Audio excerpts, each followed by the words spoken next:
उच्च रक्तदाबाची मुख्य कारणे कोणती असतात आणि त्याचबरोबर ही लक्षणे काय असू शकतात? हाय ब्लड प्रेशरला मोस्ट ऑफ द टाइम जर बघाल तर इट इज बेसिकली असिम्प्टोमॅटिक, म्हणजे खूप साऱ्या लोकांना सिम्पटम्स काहीच नसतात, माहीतच पडत नाही. ऑलमोस्ट 95% लोकांना ब्लड प्रेशर असूनही त्यांना सिम्पटम्स काहीच नसतात. ते फिरत असतात आणि अचानक एखाद्या दिवशी काही कॉम्प्लिकेशन होऊन प्रेझेंट करतात.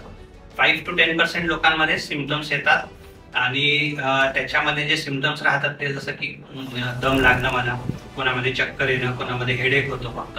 तर अशा प्रकारचे सिम्पटम्स येतात आणि मग ते ज्यावेळेला चेक करतात त्यावेळेला त्यांचं बीपी खूप हाय झालेलं असतं.